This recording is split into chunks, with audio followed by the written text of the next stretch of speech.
Good evening, this is GC and English News Edition, and you're watching with me, Ninghui Kim Kong Sai. First, the headlines. KWOHR successfully witnessed its first phase of handing out the Zangna project. 12 martyrs' families received a sum of rupees 1 lakh each.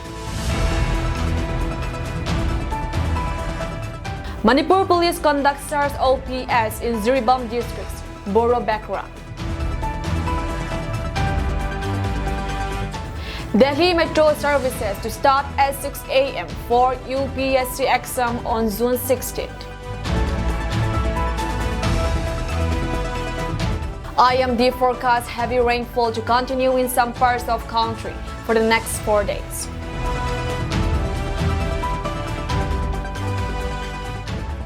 News in detail. Zangna project, a project adopted by KIM in its General Assembly earlier this year, which aims to assist the Kuki martyrs who died in the name of Kuki in this genocidal pogrom set up by the Meitei on May 3rd last year, organized its first phase of handing out Zangna fund today, the 15th of June. This project was entrusted to Kuki Women Organization for Human Rights (KWOHR) by Kuki MP Manipur KIM. KWOHR has shown deep dedications towards the Zangna project, due to which its first phase of handing out monetary aid to the victim's family can be organized today. As per this project, every Kuki women household should contribute a sum of rupees 100 every month, and this contributed money will be handed over to the martyr's family as a token of love and sorrow. KWOHR had given awareness to Kuki women in Lamka and its surrounding areas, Kangpokpi, Saikul, Nagaland, Meghalaya, Assam, and Mizoram as well. As per Secretary report, around 5.5 lakhs rupees was gathered in the month of April and more than 6 lakhs in the month of May. Ngai Kim Haukim, President KWOHR, says that this Zangna project shall not end with this first phase, and we should continue till we wipe the tears of all the martyrs' family, and that this Zangna fund is our means of giving our condolence to the martyrs, she added. She further requested every Kuki woman to once again take interest in this project and to contribute generously for our martyrs' families. This money we gave them is not worth their loss and the pain they endure, she added. CS Azang Kongsai President Kuki MP Manipur in his speech appreciates the KWOHR members whose dedications and selfless actions inspire having this non-profit project started to bear its fruit. This shows their true patriotism and love for their fellow men, he added. He also expressed his heartfelt gratitude to the women photographer community who cooperate with KWOHR and obediently support the project laid down by KIM in its General Assembly this year. The blood of our martyrs shall not flow in vain, but with their blood we will achieve separate administration, KIM President added. In this first phase of the Zangna project handing out program held today at Wall of Remembrance Tuibong, 12 martyrs' family received a sum of 1 lakh each in case, a memento, and a traditional Saipi Kup Sol as well. Kim, in his general meeting earlier this year, has adopted the Zangna project and has put the cohort in charge of this project. As per this Zangna project, it aims to give certain amount of monetary aid to the martyrs' family, all the martyrs' family. And according to this project, the martyrs' family are given monetary assist with the help of the cohort by all the women, all the Kuki women. The cohort has given awareness to all the Kuki women settling in the northeast region and even in foreign countries, and has requested them to submit a sum of just 100 rupees per household, and this money collected together is handed over to the martyrs' family as per the Zangna Dopna project. And today, the Zangna Dopna project first phase is ongoing right now at the Wall of Remembrance to Ibung. And as we can see right now, the Zangna Dopna project is handed over to the martyrs' family as of this moment. And as today, from this Zangna Dopna project, 12 martyrs' families are handed over rupees 1 lakh each with a memento and a traditional salt. And we have around 180 martyrs, and in order to give this monetary aid to all the martyrs, the Kuki women have to keep on, since this is just the first phase and we have around 180 martyrs, the Kuki women settling in every part of the world have to come together and have to donate together. It is just a sum of just 100 rupees per month. So let us all cooperate and give importance to this Zangna Dopna project so that all the martyrs get their share as per this project. Reporting for TC Network, I am Tingnay Team Haukip. The 12 beneficiaries of Zangna Dopna project first phase were Ninkulun Vaipe, Palalmun Haukip, Zamkogin Baite, Alex Zamgomang Baite, Mingthang Lind, Thangmin Hao, Kai Kulam, Soitin Kap, Lungin Lal, Hanlal Sim Gangte, Seko Haukip Gen, and Thangolun Zo respectively. Security forces in Manipur conducted intensive search operations and house-to-house searches along the fringe and vulnerable regions of Manipur's hill and valley districts. The security personnel also verified identities of 140 persons after they conducted a house-to-house search at Jakuradhor Parchu village. The search operation was carried out at about 30 to 40 houses under Borobakra PS Ziribam district. Taking to the microblogging site X, the Manipur police shared information about the search operation. They wrote, "Search operations and area dominations were conducted by security forces in the fringe and vulnerable areas of hill and valley districts. Security forces conducted house-to-house search at Zakuradhar Parchu village at about 30 to 40 number of houses under Borobakra PS Ziribam district and verified around 140 persons during the operation. No untoward incident happened." The Manipur police have been religiously carrying out intensified operations and security measures to ensure stability and safety in the state, especially in its most vulnerable areas. The Zilai Kangpukpi block on 15 June 2024 Saturday successfully organized a felicitation cum Thanksgiving and career guidance program at Asmulnum village, Kangpukpi. The occasion is hosted by NKS Nemlem Hoi Vaipe and LG Naisial and graced by Reverend S. Vaipe as minister. More than hundreds of students from within Kangpukpi district attended the event. The program started with an invocation prayer by evangelist Satnetang, followed by Zilai anthem from the Zilai Kangui block executives. Nikki Vaipe, President, Zilai Kangui block delivered a welcome speech, calm introductions of the dignitaries and invited guests. Minister of the occasions, Reverend S. Vaipe graced the occasions with a blazing cum Thanksgiving prayer for the students. Chief guest of the event, Thongko Hau Kipgen, Chairman TC, College of Teachers Education and Social Work highlight the importance of education for the development of every individual as well as the society at large.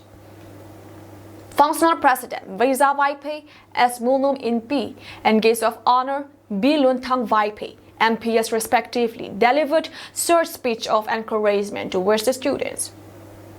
Department of Education and Statistics Zilai Kangui Block felicitated the occasions by awarding certificates to all the successful candidates of Class 10, Class 12, and degree students. From the desk of resource persons, Dr. Kimboy Vaipe, MO District Hospital, Kangpokpi, enlightened the students about the various medical lines. Thanglin Mang Kipgan, Academic Dean, also scholars clarified in general the various courses the students can opt for in their respective levels of standard. He also stated the opportunities available in the multinational companies. Dr. Tatang Vaipe, Assistant Professor, MU, vividly defined the necessities of education in these present generations and the importance of choosing the right career. He underlined the need to enlarge the scope of students of studies in various disciplines to meet the demand of this era.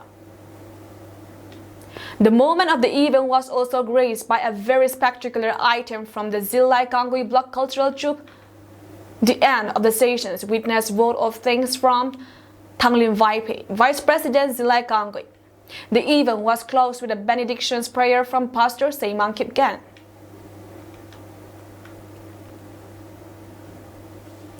Kuki Film Development Associations, Kufida, in its press statement clarifies on the arrest of a renowned Kuki film director, David Kaigolin Kipgan, by the Assam Police SDF team with his equipment on June 14, 2024 in Assam for his upcoming projects.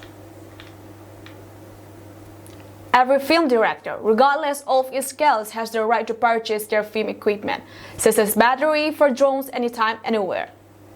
It is worth mentioning that Kaigolin Kipgan has directed a number of Kuki films and music albums.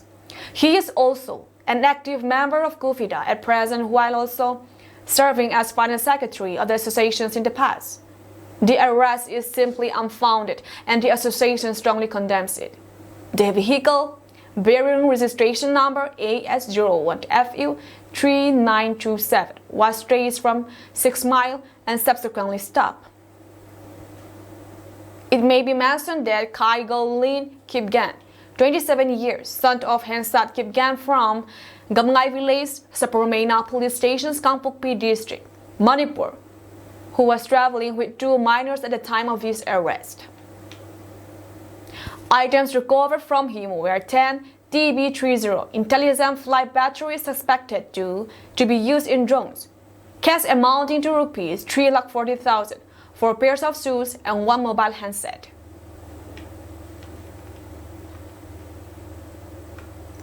Dingnopal District Board of Education organizes Dingnopal District Felicitations program today at the District Community Hall. Krishna Kumar, IAS, DC, and DBE was the chief guest of the Felicitations program. Tangkolin Mate, chief of Dingnopal, was the guest of honor. Sokulun Baiti, MES JEO Dingnopal, was the functional president. Reverend Fr. James Baiti, principal, St. Peter's School, and KS or President Dingnopal were the special guests respectively.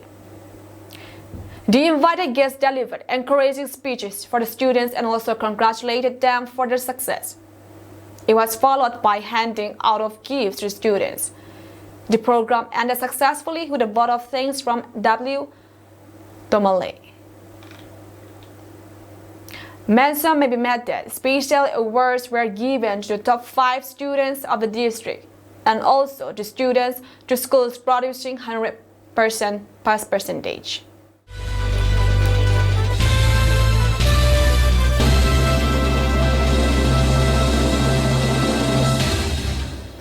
The Delhi Metro Rail Corporation's DMRC has announced that train services on Fast 3 sections will be available from 6 a.m.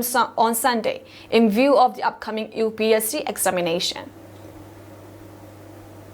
Metro train services on Fast 3 sections, which usually begin at 8 a.m. on Sundays, will begin at 6 a.m. on June 16. Anuj Dayal, the DMRC's principal and executive director, Corporate Communications, said on Friday. This arrangement is being made to facilitate the candidates appearing for civil services prelim examination held by the Union Public Service Commissions (UPSC), he added.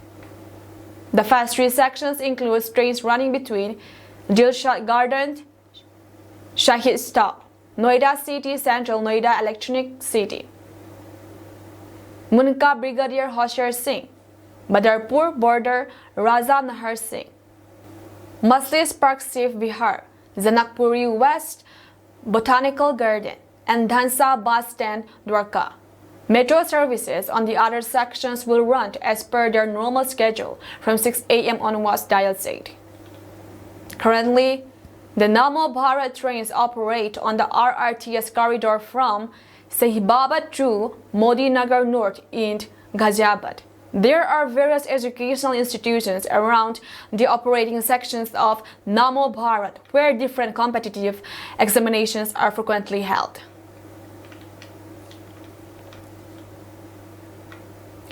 India Meteorological Department IMD has forecast that extremely heavy rainfall will continue to batter sub-Himalayan West Bengal and northeastern part of the country for the next 4 days. The IMD said isolated extremely to heavy rainfall is likely to occur over sub-Himalayan West Bengal and Sikkim today. Meanwhile, Meghalaya and Assam are likely to witness similar weather conditions till the 18th of this month. The Weather Department also forecasted heat wave to severe heat wave conditions are likely to persist over northern parts of India during the next 4 days. Yesterday, heat wave conditions observed in most parts with severe heat wave condition at isolated pockets of Uttar Pradesh, Delhi, Jharkhand, Bihar, Punjab, North Odisha, and Gangetic West Bengal. Heat wave conditions were also observed at isolated places over North Rajasthan, Uttarakhand, and Chhattisgarh, and in many parts of Himachal Pradesh. In Delhi, the IMD has forecast partly cloudy skies with strong surface winds gusting up to 40 km per hour.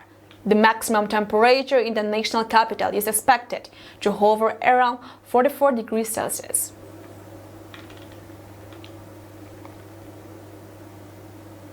Mallikarjun Kharge, Congress chief, claimed that the NDA government has been formed by mistake and its fall is imminent.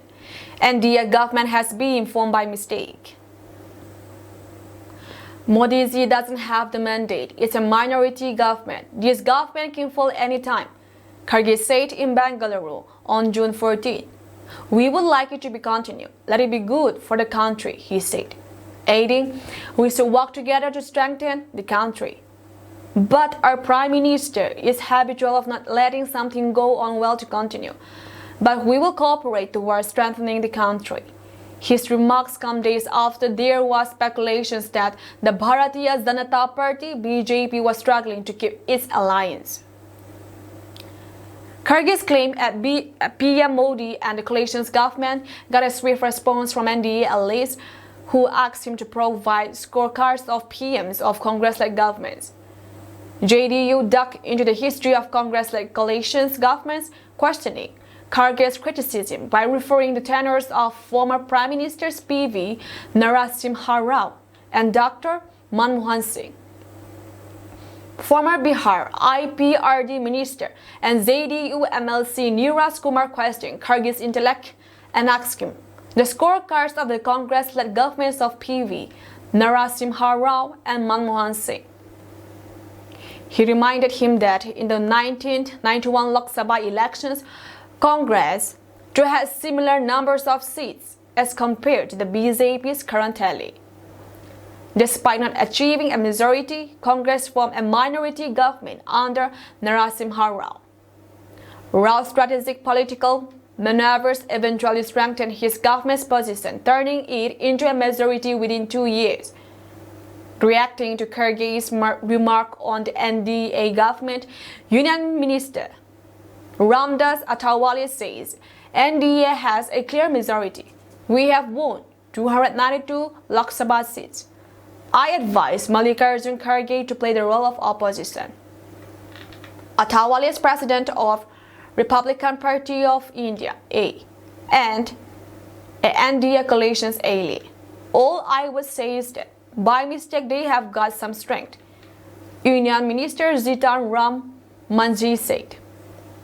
Manji is founding president of Hindustani Awam Morcha, HAM, which is a NDA partner at the center. In the recently concluded Lok Sabha polls, the BJP bagged a total of 240 seats, falling short of the majority mark of 272, and the party relied on its allies to form the government.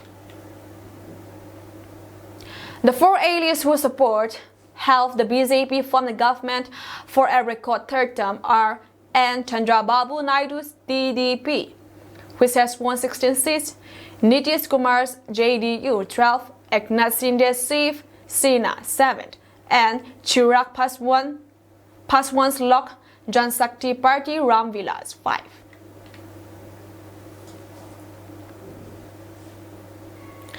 At least one security personnel was martyred while 8 Maoists were killed in an encounter in Chhattisgarh's Narayanpur district. The encounter in Abusmat began on June 12 in the village of Kutul, Farasbeda and Kotameta. District Reserve Guards and Special Task Force from 4 districts, Narayanpur, Kondagaon, Kanker, and Dantewada, are conducting a joint anti-Naxal operations to combat Naxals. The task force also included members of the Indo-Tibetan Border Police ITBT 53 Corps. The encounters have been going on since June 12, with firing taking place at regular intervals. In one encounter, at least 8 Maoists were killed, along with a Jawan. 2 more Jawans have been injured, a police official stated.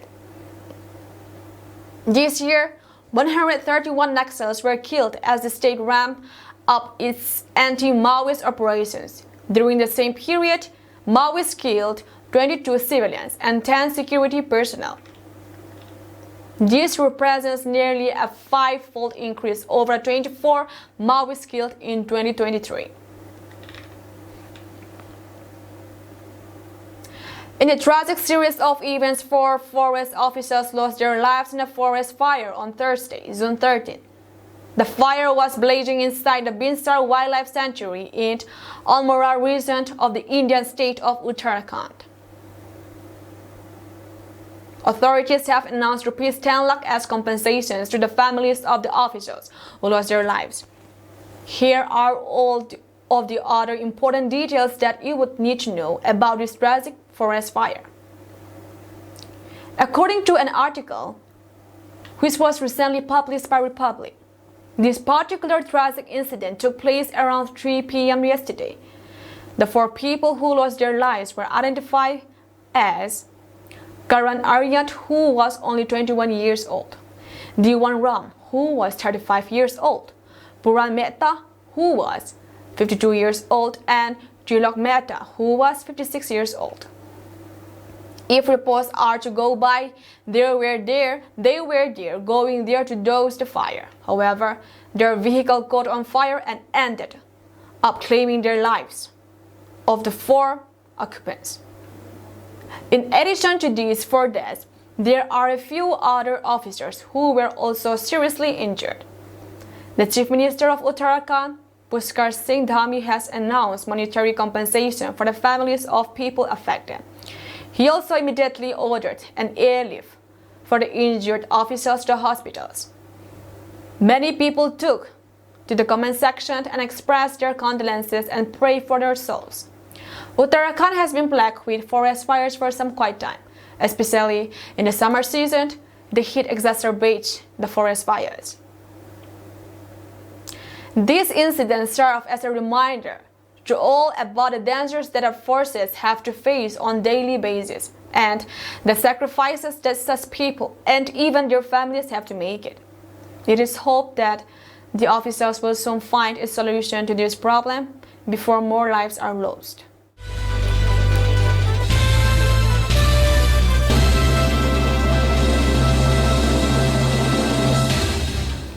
On On June 13th at 9:18 p.m., the terrorist military council carried out an airstrike on Mi So Tong in Min Tu Township, Jinponal.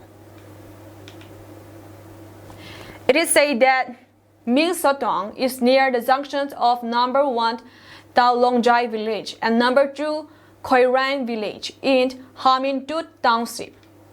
Although it is not known exactly how much damage was caused by the military council's airstrikes, it fell about 300 feet away from the MPT tower at the top of the mountain, and it is said to be close to the mountains and the countryside. Regarding the airstrike by the military council, a horse fell at the foot of the mountain, a 500-pound force. There are houses, farmland, and trees nearby. The details of the damage are not yet known, but it is about 300 feet away from the tower, a local told Zalet. The number 274 battalion is also firing heavy weapons at Mintuk number 1 and number 2.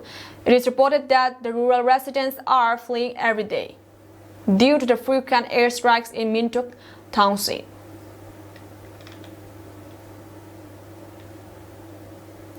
After learning by imitations from the PDFs, the World Council has ordered thousands of Chinese-made multipurpose drones and is already using them in warfare. Reuters reports that the terrorist World Council has ordered thousands of Chinese-made multi-purpose drones and modified them to use them in the war, after learning from People's Defense Army (PDFs). After the revolutionary forces using drones, including Operations 1027, achieved clear victories over the military council. The military council also learned from PDF and ordered Chinese-made multipurpose drones. It is understood that these drones have been restored and are being used in wars. Currently, not only the PDFs, but also the military council side are using drones effectively. So both sides are using drones during the war. Due to the military council's Chinese-made drones, the revolutionaries have already been affected. Min Jo-woo, executive director of the Myanmar Peace and Security Professional Association, told Reuters news agency, citing military officials and people familiar with weapons production, that the military council has purchased thousands of Chinese-made multi-purpose weapons this year. During last year's Operation 1027, the revolutionary forces dropped more than 25,000 bombs on military council camps with drones, and government leader General Min Aung Hlaing admitted that these areas had to be abandoned. On the other hand, the Myanmar military also ordered about 12 armed CH-3 UAVs from China in 2013. According to Stockholm International Peace Research Institute. But in reality, the military council is only using Chinese-made multi-purpose drones, the revolutionary says.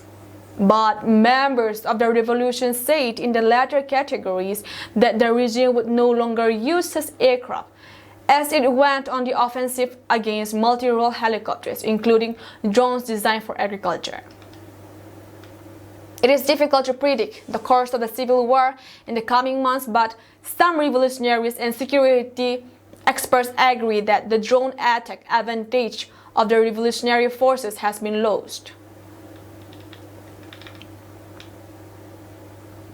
Russia has deployed its only S-500 air defense system in Crimea as Ukraine ups its attack on the occupied peninsula, Ukraine's spy chief said this week.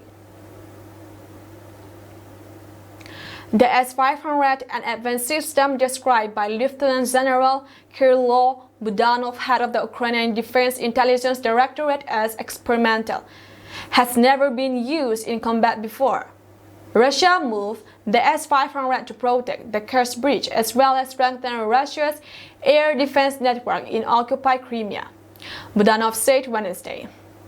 The 12-mile-long bridge, which connects mainland Russia to occupied Crimea, is both a streamlined way for Russian forces to reach the area, as well as a symbol of Russia's control of the peninsula. It's repeatedly been a target for Ukraine's drone boats, bombs, and strikes. Russian air defense assets have also been targets, especially in recent weeks. The S-500 called the Prometheus is a mobile, surface-to-air defense system designed to intercept ballistic missiles and other ranged weapons. The system is essentially a modernized version of the S-300. The Institute for the Study of War and a Washington, D.C.-based think tank said Thursday.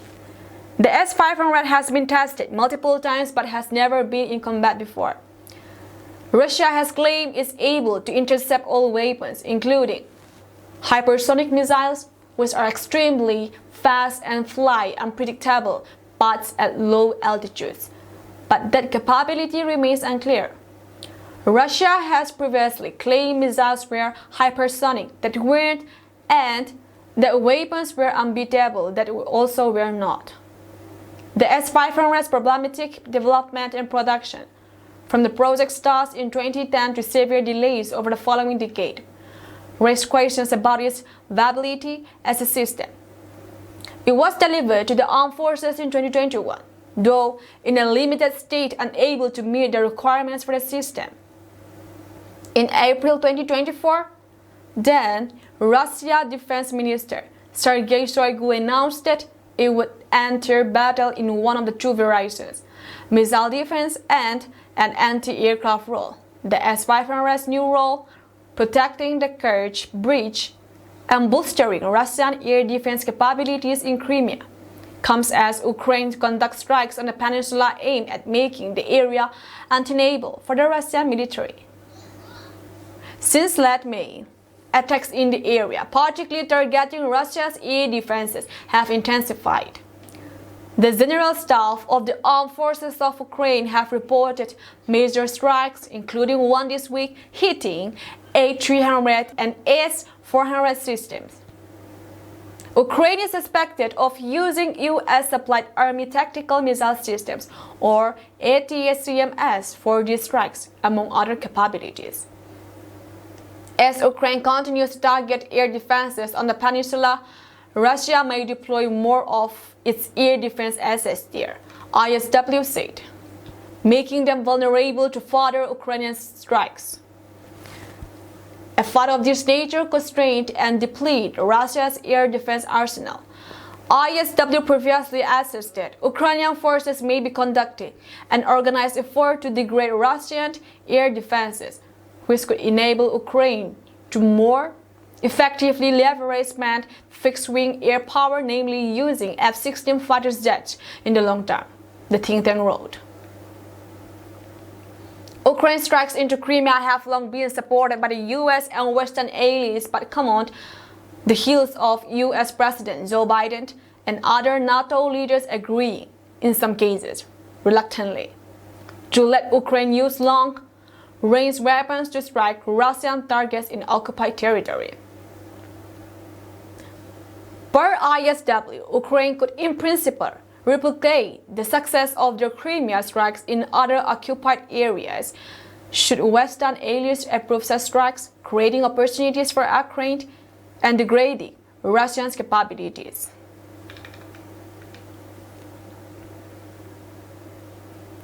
In a major development, the Kuwaiti authorities arrested 3 people for suspected manslaughter over a building fire that killed 50 foreign workers, mostly Indians, and plunged relatives and friends into mourning.